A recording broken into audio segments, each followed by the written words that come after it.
IVM.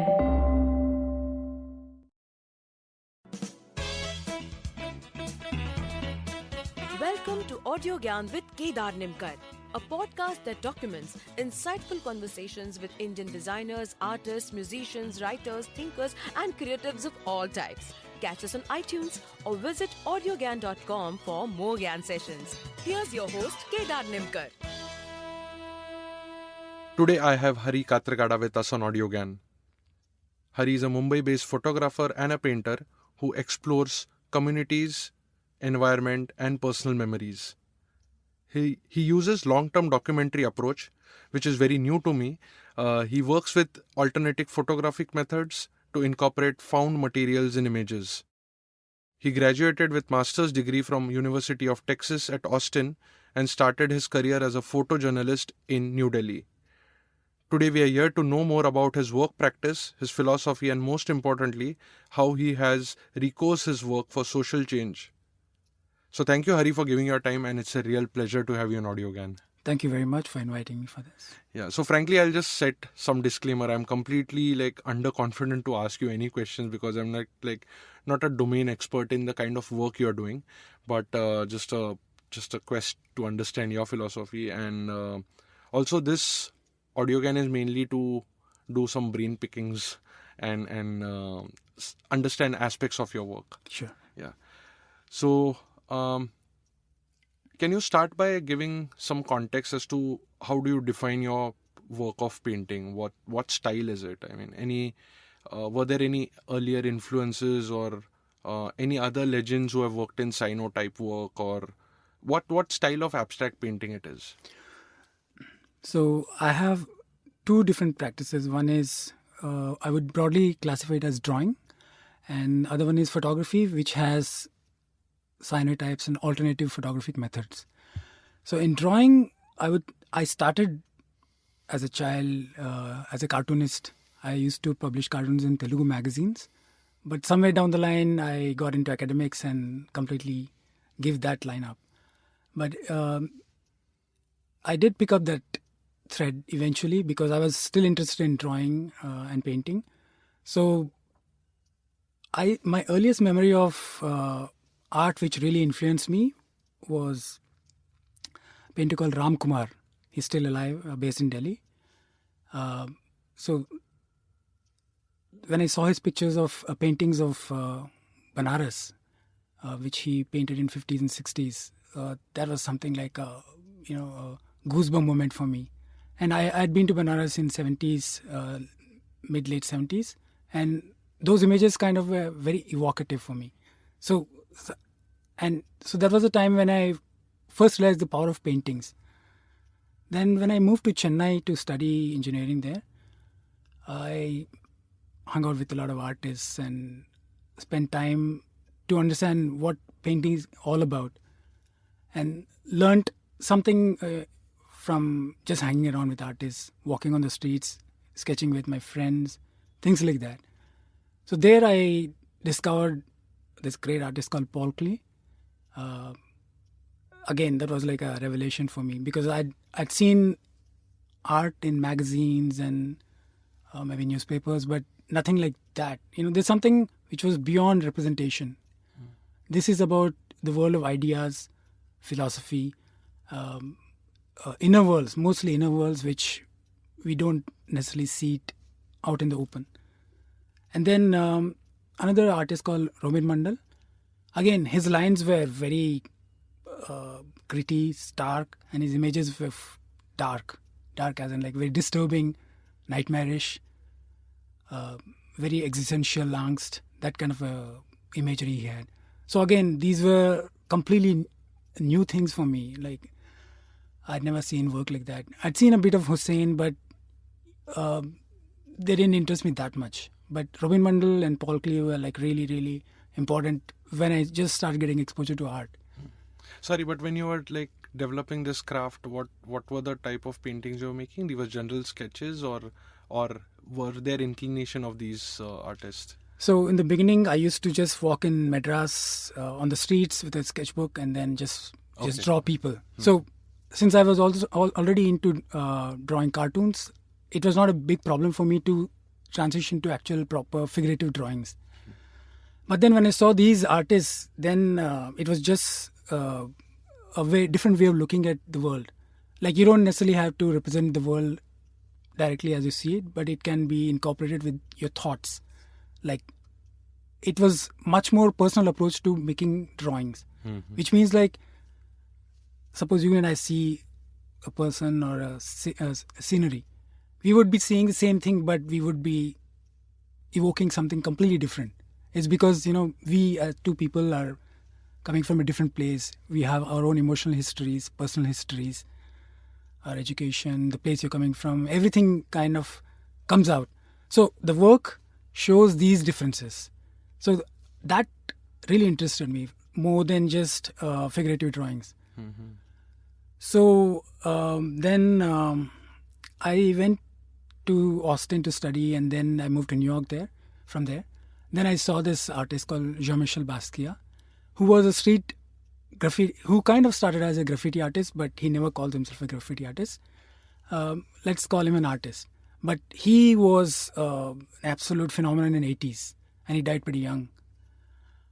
So he combined street art or graffiti style with a lot of conceptual ideas, but he incorporated ideas of racism, what is it to be black in America, violence, and then he incorporated a lot of text. He was also very much interested in poetry, literature, and music. So he got all these elements into his work. And then when his work exploded on the streets, then people took notice to, who is this guy, and he used to call himself Samo, as in same old shit. So anyway, I saw this huge retrospective of Basquiat's work in Brooklyn Museum in 2006. And man, that was something, again, a life-changing event for me. So Basquiat was a huge influence. And then later when I moved back to India, then I started discovering Indian artists, who were influenced by both Indian philosophy or Eastern philosophy like Zen, but also they were also very much exposed to the Western art history.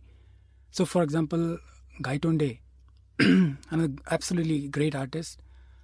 So Gaitonde's work again has a very minimalist feel. So this is not figurative at all. It's very, very Zen inspired, very reflective. It's something which takes you inside, like inner worlds. So Gaitonde was like huge for me. And then I met this artist based in New York called Zarina Hashmi. She's a printmaker in a way, but her work is again minimalist but uses a lot of text. Very, very beautiful work. Then a printmaker called Krishna Reddy, again based in New York. Absolutely stunning work. So these are the artists who made quite different works, and their themes were quite interesting but very personal. So that was something which that's a takeaway from me, from these artists who were saying things which were very, very deeply personal, yet evoking something very universal in the viewer. So that's how I would trace my journey. Yeah, but that's on the painting side of it. So yes. Your work, at least what I have seen in terms of photography also, it tries to capture the same essence, or I don't know. So can you speak more about it? Yeah. So if you look at photography, then my first influence was Raghurai, which I guess no Indian photographer can really escape, because he's a towering figure in Indian photography, absolutely very influential. And then the godfather of photography, street photography, Cartier-Bresson. So these were the ones I never knew about photography's power until I saw their work. They could look at a scene which everybody would look at, but they would capture in a moment which we would all miss. So that's a sense which you get, something which is very momentary, ephemeral. They could catch that. So Bresson and Raghurai were very, very important points in the beginning of my photography career. And then once I moved to something beyond, again, capturing the streets. So that came from a photographer called Robert Frank, American photographer. Again, his work is, though he's shooting streets and, life on the streets and things like that, his work is extremely deeply personal. So again, his readings and his poetry and everything comes out in his photographs. So 10 people looking at the same scene, Robert Frank would come up with like a completely different interpretation of it. So this, rather than just capturing what is in front of your eye, it's about interpreting a scene. That's the thing which I learned from Robert Frank.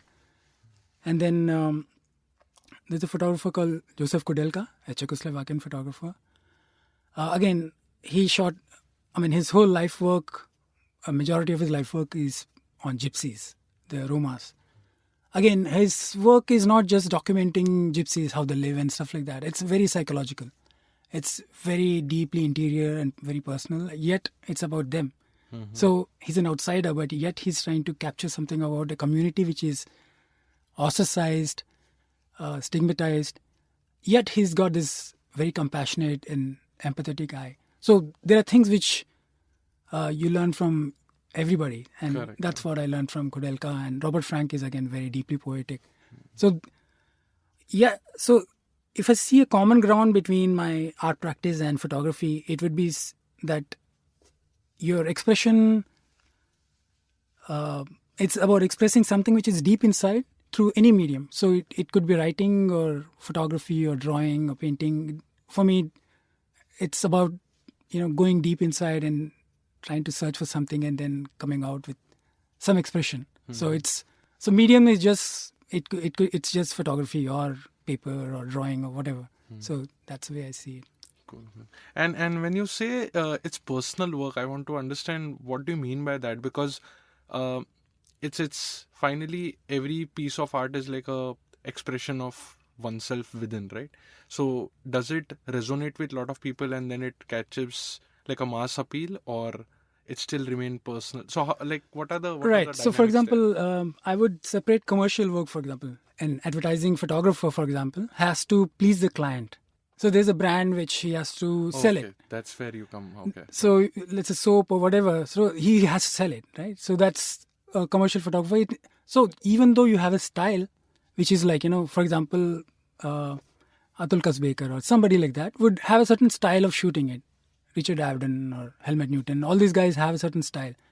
But if they say, I want to sell this soap, then, you will shoot it the way you can or the way you normally would. That's how you're hired for.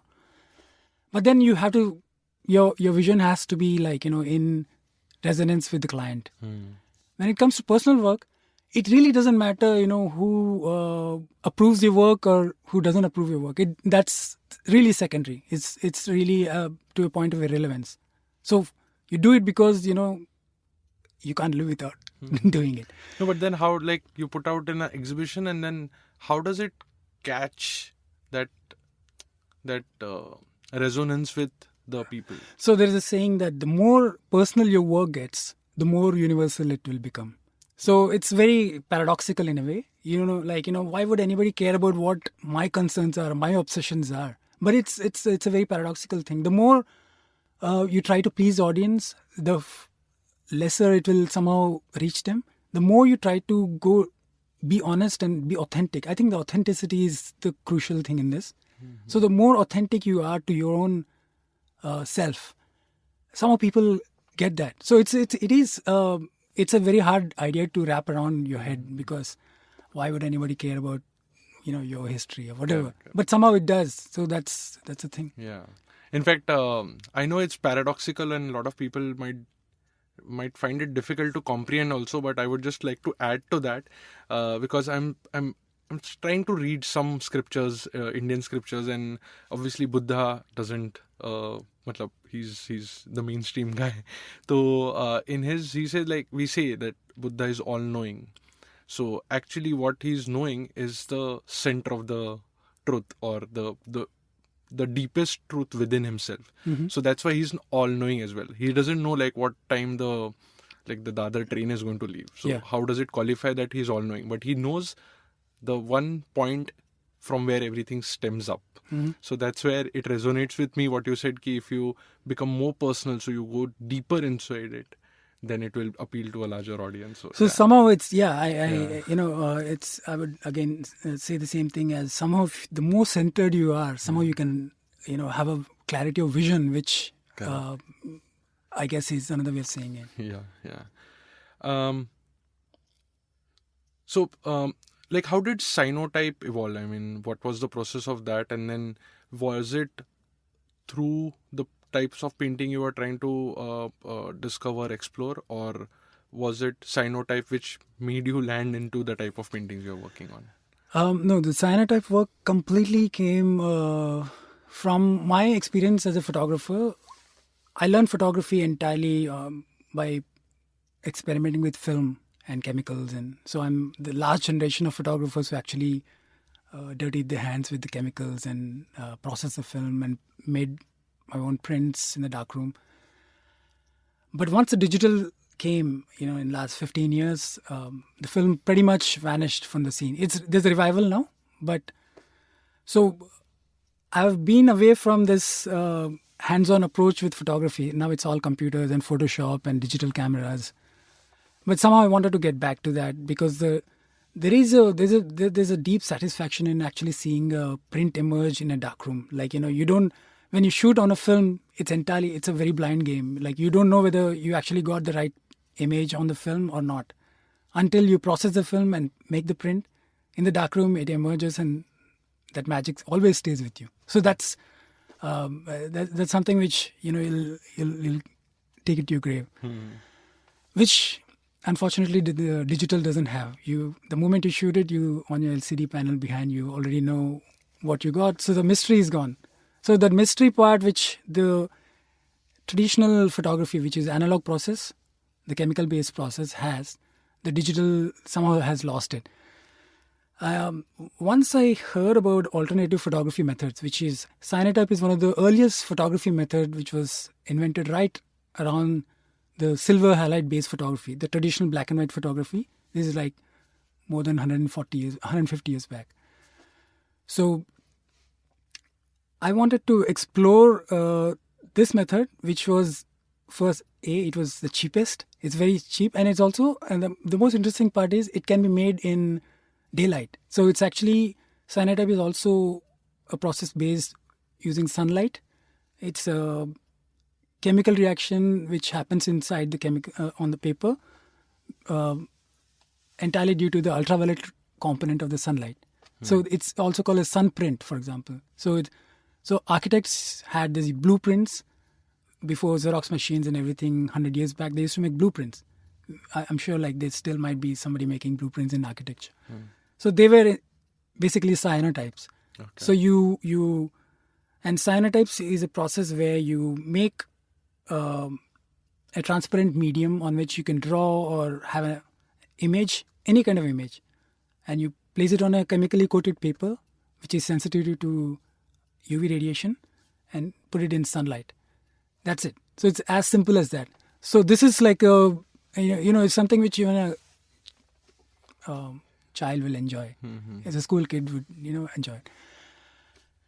I learned this process, and then I was wondering, this is a process not invented by Indians. Obviously, it's a British scientist. Herschel was the one who invented this process, and the process uses chemicals with distilled water. It's like proper. You need like a setup for this.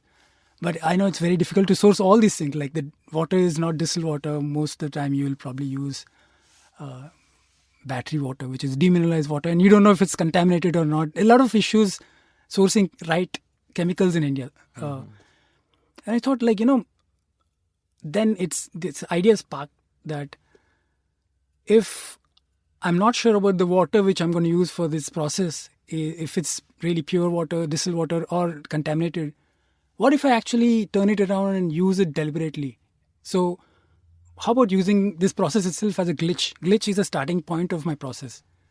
Then it just struck me that, maybe if I use contaminated water from rivers, then I'm actually incorporating that pollution into my process, and it's a statement on the pollution itself, and also subverting the process which is not Indian. So it's a Wow.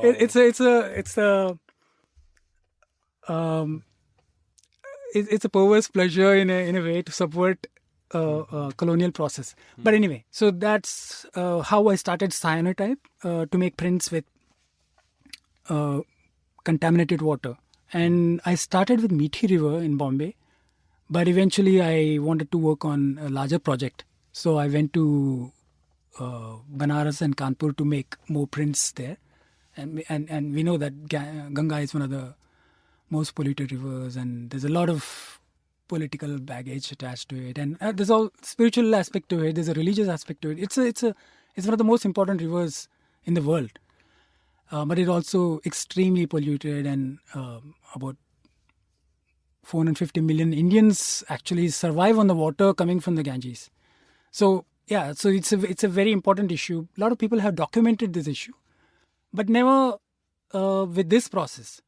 So for me, number one was that I didn't want to document the pollution with in a usual way of photographing, a contamination site like a factory releasing a lot of chemicals or sewage coming into the river. These things. I mean, it's been done many, many times, and I'm sure people have seen it, and people also ignore it because we've seen it many times. We are kind of numb to this.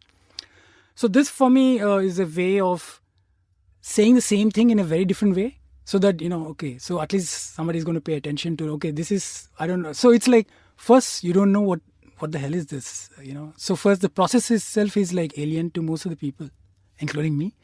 So for me, it was interesting enough to actually go ahead with this process. Second, I also got interested in incorporating materials in photography. As in, when I make print, rather than just have an image on it, I also wanted to have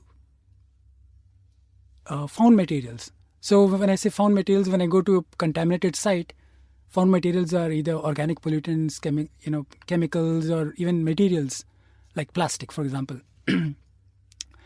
So this is another way of incorporating those contaminants into the printmaking process, and also making it a part of the print. So, for example, I use chemicals or plastic or any inorganic substances on the print itself. So that makes my photograph. So I'm not just talking about an image on the surface, but I'm also talking about the surface itself. How the surface itself can be contaminated in a way, the way our skin is contaminated by pollutants from the river. I want the photograph to be contaminated by these pollutants.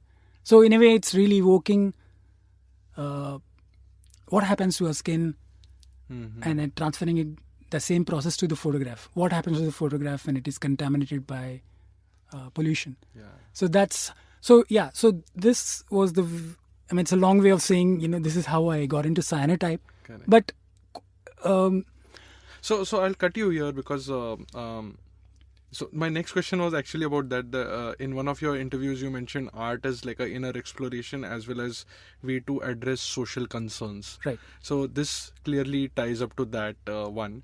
But what I want to ask you is that do you explicitly make a point that people should understand first the basic method of cyanotype and what the actual rendition would be if distilled water is used? Mm-hmm. And now that you are not using, what sort of changes or what sort of evolution happens in your painting itself? So is there a before after kind of a thing, or it just now it's just art and then there is this subtext to it? Yeah, I didn't want it to be like a scientific comparison at all, because then I'm interested in science, but I didn't want this to be scientific way of approaching pollution at all. I wanted to be very evocative about you can give data to people like endless, like you can write books about it, and nobody would be moved by it. But this is very process based, and the type of photograph, I've not seen it physically, but at least what I've seen online, it is, I wouldn't say disturbing, but it seems different. Yeah. Right now, what is different in it? You need to tell the audience also, right? Yeah. So how does that happen? Right. So these cyanotype prints, it's called cyanotype because it's cyan, the color cyan, which is like actually the correct color. The official color is Prussian blue, which is what cyanotypes look like. Once you add contaminants into it, then it becomes anything. It could be it can turn into any other color. It could be brownish. It could be... So depending on the chemical. Chemical, yeah. So if I add some garbage, it would be just like, a diluted version of it. But if I add phosphates or if I add bleaching agents, for example, in Kanpur, the tanneries release a lot of chromium, hexavalent chromium, which is carcinogenic. And these chemicals are used to bleach animal skins. So if I bleach cyanotype print with these chemicals, obviously the print would be bleached out.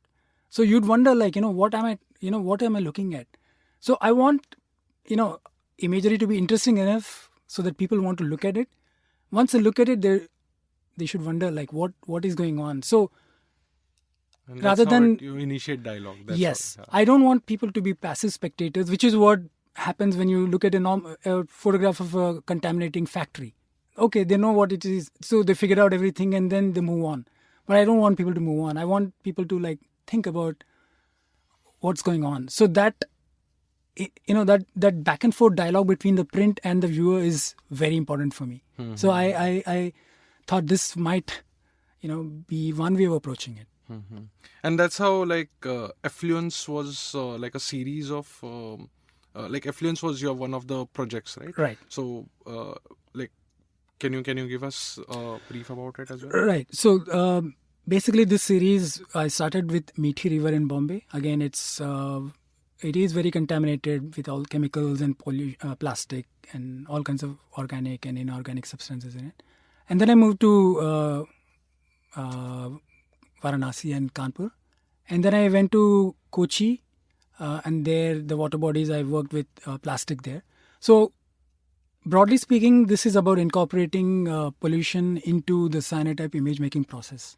So I have done with 3 rivers, but eventually I'll probably expand to more. Wow, beautiful. So the next one which I want to ask you has been my, like, age-old question with a lot of artists, especially painters and illustrators. And the most recent, which I think will be releasing tomorrow, I did with like a very realistic painter, a realism angle wala painter. And this was the same question. To that, Parag Borse is his name. And to that, he answered that finally it's the intent with which you are drawing it. So the question is basically, when you're drawing, like, what is important for you in a painting or in a photography, any of the canvas which you pick, style, medium, content, context, or like your personal journey itself? What's dominant and what should be ideally dominant, or what can be dominant, or how do these different aspects while creating an artwork interplay? So I would say, it's very hard to separate these things generally. No, but there is any particular dominates, right? Some people are, now in this case, what I as a viewer can understand is that you're playing with the medium itself, because you're playing with that matter, playing with that material. Now the process itself, right? Yeah. Now aesthetically it may take its own shape, right. So you're not really bothered about that, right? Right. While there are certain painters who are very, very particular, like Raja Ravi Verma, it will be very important with aesthetics, right? So how do these interplay in your mind when you're working with? So when it comes to my art drawing, for me, I really cannot separate there, because once it's out of my hands, it's up to the viewer. The viewer can really interpret entirely on their own way. So I might give a little title to it, and I might use a certain medium. I mostly work with oil crayons, pastels, and I use newspapers as my medium. So there's a very specific reason why I use them, because of it's again, there's a movement in art called Art Povera, Italian movement. Again, it's about using very cheap materials, but it's also the post-war Europe, which was, gone through that war and destitution in a way. It had a context to that, but if you 50, 60 years down the line, it's broadly speaking about human condition in a way. It's about what's happening in society. We have things like how media is manipulated. So there are a lot of. So I don't really explicitly say all these things. I don't have to say it, but it's about people who can people can take whatever they want. You can question why is it painted on newspaper? Why not on a good quality art paper? Why this medium? So these are the things. Once the viewer starts asking questions, the dialogue is established. A lot of interesting interpretations start coming out. So that's what I'm interested in. The dialogue is more interesting than saying this is my agenda, because I really don't have any agenda when I'm drawing. But when it comes to the work with cyanotypes, I understand it's quite an important issue, for a lot of people. Like the pollution issue is not something. It's just about aesthetics. It is something which affects people's lives. It affects our ecology, environment, and everything. So I make sure I give a lot of context with the text along with the images, so that yes, people might be aesthetically interested in wondering what is this, but beyond that, I don't want it to be like a beautiful graphic image or a beautiful aesthetically pleasing image. I mean, most of the time they're not aesthetically pleasing. They're quite disturbing in a way, but at the same time, they're not ugly. They are interesting, but they're not ugly. They're not beautiful. I would not say they're beautiful either. They're interesting, so that you would be interested in knowing more about it. And once you are curious to know more about it, you might want to read the caption. So in the caption, I give some data and give a context to that. So that, I want viewer to not just take away the aesthetic part about it, which is for me is also interesting, because photography, as we understand, generally is about shooting a picture with the camera and printing it out, and that's about it. But can we go beyond that? So the medium itself has a century and a half history to it. So we can have a dialogue with the history of photography itself, how various methods of photography can be, used to understand the world or express your ideas, your vision. And it's better if you also have a caption, especially for this, but you need not. Okay. But because this is an issue which affects us personally and environmentally, I would like people to actually take away the context also. Mm-hmm. When it comes to photography, I'm talking about the straight traditional photography with camera. So I've done documentary photography and photojournalism. Again, those are very, very directed. Photojournalism, it's a very clear intent there. There is You want to communicate directly. Absolutely. There's an event which you want to say it as clearly as possible, and then doesn't mean the most boring way. So in the most interesting way, you can make it very visually appealing and also intricate, but at the same time you don't want to mislead. You want to have a point of view. At the same time you want to communicate something. But that's very much about photography, documentary photography, but photojournalism. But when it comes to cyanotypes, it's, I think, both aesthetics and a context. When it comes to my art, I think it's really about, it's really out there. It's up to the viewer, whatever the viewer wants to take it from there. Mm-hmm. I never want viewer to go in one particular direction the way I am thinking. It's no.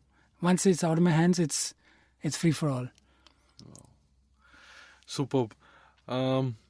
I recently did one interview with Prashant Godbole also, and I asked him some bits about time and space, and we are generally having sort of trying to have a philosophical discussion. So in this case, I want to ask you, you are a photographer and a painter, right? So now in photography, you try and capture that very, as per Prashant's thing was that you try and capture that particular moment in time. Right. So I want to ask you, what's your definition of patience?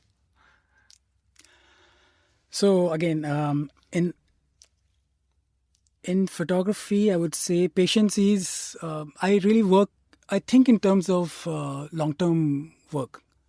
So when I say long-term work, you are interested in certain issue or a certain community or some aspect of the world out there, or maybe it could be even in inner world. You don't know how to go about it. You don't know how it will pan out. But you have a hunch that there is something, it might hold my attention. So you start with that belief and faith that, I want to do this because I first you're interested in that and you want to know more about it, explore it in depth. So I would say patience is about having that faith to carry on without any tangible endpoint in sight, and believing that, it might work out, but it need not. There is no guarantee.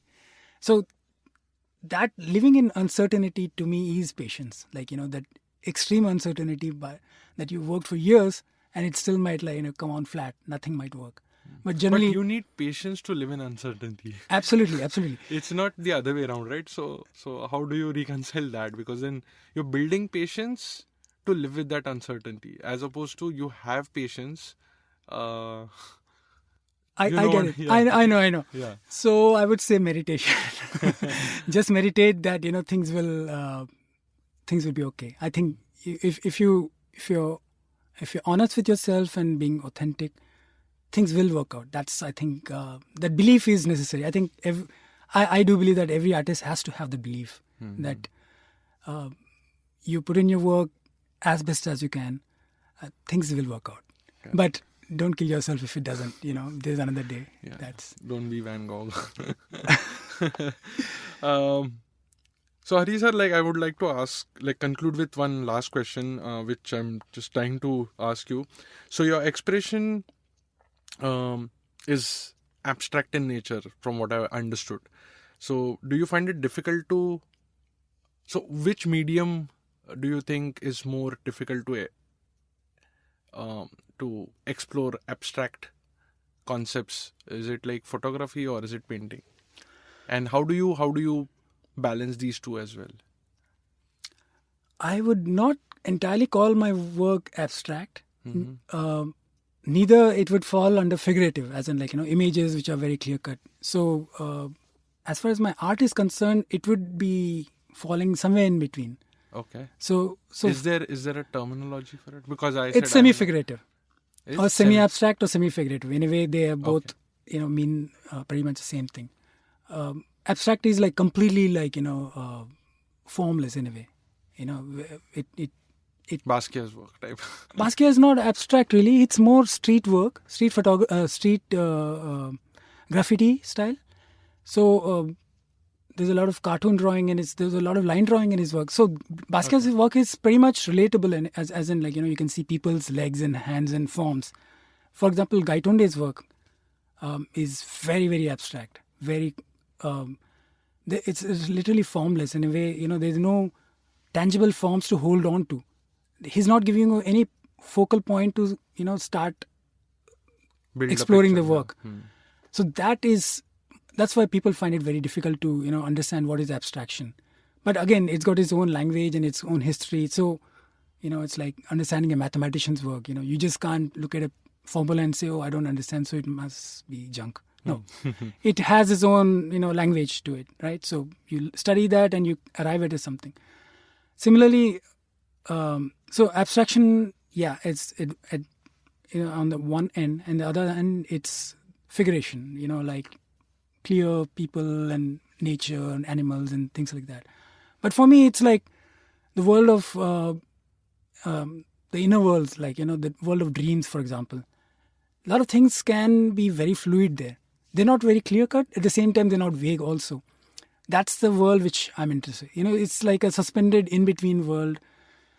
So I would say my art would be in that, the state of dreams, in a way.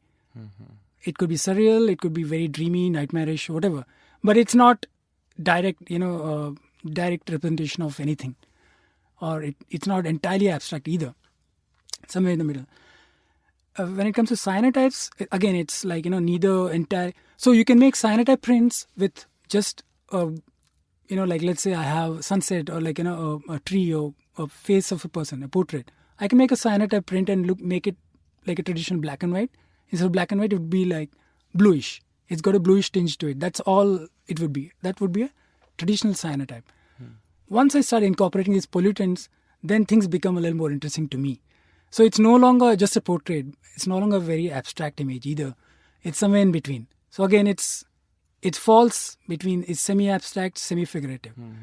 But my documentary photography or photojournalism would be, I would say, pretty much straightforward. It's figurative. No, but what I want to understand is, finally there is core inner expression which you want to make, right? Now, is that satisfied through painting, or is that satisfied through cyanotype or general photography even? When it comes to art, I will. I mean, do these mediums absolutely, these mediums have their independent pros and cons, but then what takes you closer to your expression? I would say when it comes to photography, it's really going into the world. Like you need a camera, you need an instrument to record something out in the world. When it comes to drawing or painting, it's really between you and your paper and your colors, and so that's really very, very close. I would say. I hope I have not put you in a very uncomfortable position. No, I'm just wondering, what exactly is that which drives me. So I would say, when it comes to art, it is really independent of, you really can do it entirely, by yourself. When it comes to photography, I do need the world in a way. By world, I mean like places and people and objects and stuff like that. Here, I really don't need.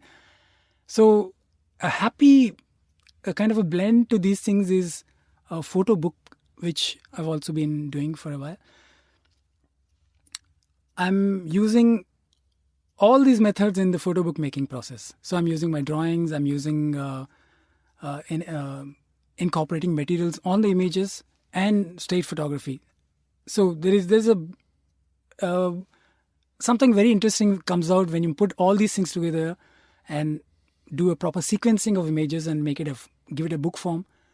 It's again a very interesting form which I've been exploring for a while. Wow. So I would say it's a culmination of all these activities.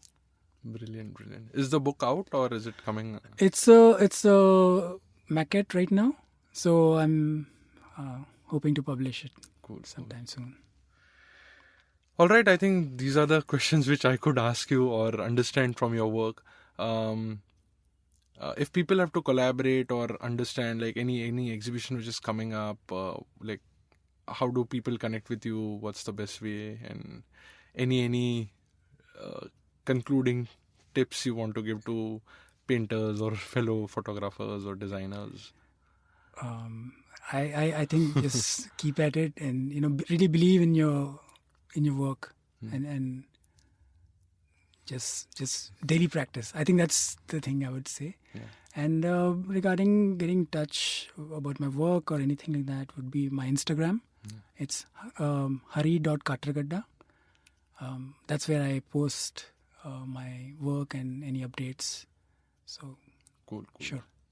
Cool. Thank you. On that note, thanks a lot for giving your time. It was real honor speaking to you and also quite an enriching experience. Thank you so much for inviting me for this. Thank you. Thank you. That's it. And that's it from today's Gyan session. Catch us on iTunes, Savan, Stitcher or any podcasting app you use. Do rate us on iTunes and follow us on Twitter, Facebook and Instagram. Stay tuned for more Gyan on Audiogyan.com. Till then, bye.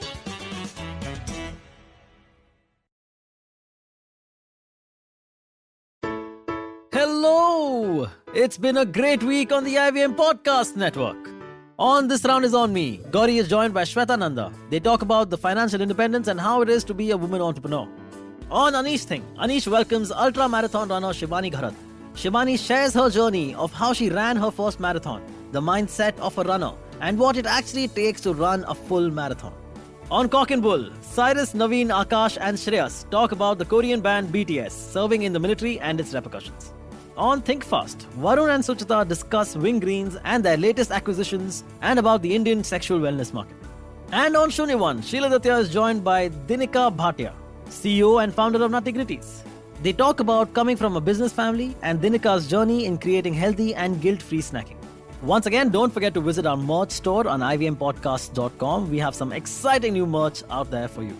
Also, do follow us on social media. We are IVM Podcasts on Twitter, Facebook, Instagram, and LinkedIn. And do remember to spread the word about these shows and any other shows you might be listening to. Appreciate them, rate them, and review them wherever you are listening to them. You can also check out all our other shows on youtube.com/IVM Podcasts. And finally, we would like to thank our sponsors this week. Volvo XC40 Recharge, Bumble, Heads Up for Tails, Kotak Privy League Program, and HDFC Mutual Fund. Thanks guys, without you this would not be possible. Do you often find yourself surrounded by conversations about Web3, blockchain, NFTs, DAOs? What are these terms and how do they affect our future on the internet? So many questions, but don't worry, we've got answers to all your questions. Hi, I'm Eklavya Bhattacharya, and on our show Future Proofing, we try to decode the impact of these future technologies on various industries with experts and tech enthusiasts. Tune into new episodes coming out every Thursday on the IVM Podcast app and the website, or wherever you get your podcasts from.